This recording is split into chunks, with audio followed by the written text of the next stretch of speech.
dyan. Ay, oo, tama. Very good, Jude Mary, oy.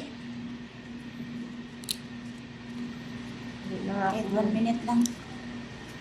Yun, 4 na karne yung pinalabas at isang manok. Ipon yun at saka yung alimasag. Hindi pa nga ako yari dun sa Tapos may sala. tuyo pa, agoy. Kalami. Naabutan ako dun sa sa sala, nagalinis. Ay, naglalakad pa yung matandang lalaki. Maya-maya. Ang dilinggit. Ay, sige. Ang liit ng buto. Ay, continue. Lakot kanyang girlie, binasak mo yung pinggan ng ano, ng may tuloy pa. Sabi ko, si Girlie, hindi daw si Bombay, lang ako. Pag ako yan, naaminin ko na agad yan. Kilala na niya na kapag nabasa ko ay malaking puno ng olive. Ay, naku, iyak man din ako, Girlie. Sa nervyos. Ang tagal kaya niyang priniper yun, linggo. Tapos napaganon ko, napunasan ko yung ay wasak na. Sabi, ba't ka naiyak para kang bata? Nang nervous ko kaya. Wala mo. 2 karton na olive yun. Ang ano? Yung ginawa niya na yun, binuro niya yun. Ilang araw pa niyang binabad sa tubig yun. Ay, ayaw naman yat, baka may bubog na kasama. Pwede naman yung hugasan. Hindi na. Mas mabuti na yung nag-aingat. Yung maliliit-liit na bubog na pag... Ako, gusto po. Pag tumingin sa bituka mo yun, eh, hindi wala ka na.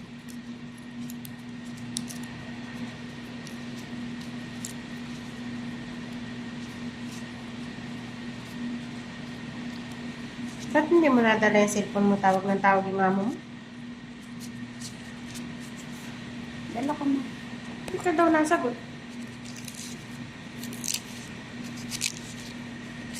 Ipat ko nga kita yung Tumawag sa telepono mo dyan. ang kailangan. Yung anak ko nga pag-ising may pasok. Gusto na close. Tawag siya ng tawag, hindi nag-reply. Katukol kang tuwid yung pinto. Nagalit pa, bakit daw? Ay, tawag ng tawag na namin, hindi mo nasagot. Sabi ko. Sabi niya, okay. Siguro naman din. Siguro antok na antok. Dapat kasi pag may pangarap, maagang nagising. Mga gurang na yan, hindi na kailangan ganyanin. Buti kung elementary yan eh. Nasanay na nga. Yung nga matanda talaga pagising ay, di how about naman yung ganyang edad. Nature kasi nila yan eh.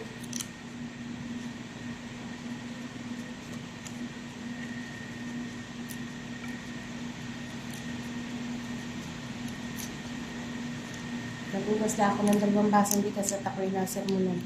Ay ka, hindi ka naman ako nagugas ng maraming bigas na yun, si Girlie. Sabi ko. Hindi pa dyan nakamabon. Siya ka, sabi ko sa iyo, 1 buwan yan. Patuloyin siya. Ayun, yung kanin natin, tama na yun. May tinapay pa dyan, kainin na yun. Di pa tapos? 3 minutes na yan ay. Ay, pala. Live ba yan? Para mabilis yung ano ang 4,000 hours. YouTube yun. YouTube ka. YouTube ka na lang, huwag ka na sa Reels. Nako, panis ka sa Reels. Sa YouTube, Ang mabilis. dami na consumption ngayon. Palaki ng mga earnings nila tapos biglang mag-zero. Maganda kaya sa YouTube, walang ganyan-ganyan. Nako, Ang labanan sa YouTube, ang views. tingnan mo si Jim, dinali sa YouTube. Hindi daw siya nagkapokus sa Reels. Ang nasa Reels daw, marites. Sabi ko na mga nag-Reels na ngayon, mga marites. Gusto mo kumita YouTube ka, sabi niya. Halos maghubad na para ng daming views. Tingnan mo. Kaya sa YouTube, walang ganun, bawal. Pagandahan ng ano sa YouTube, pag interesting yung ano, viral talaga. Ang baon. Kaya kung gusto mong kumita, YouTube ka mag-focus, wag sa Reels. Yung Reels ko na yan, souvenir ko lang yan. Hindi man ako dyan nagpakaano. So, dinner ko lang yung mga video-video ko na yun. Hindi ba mawala.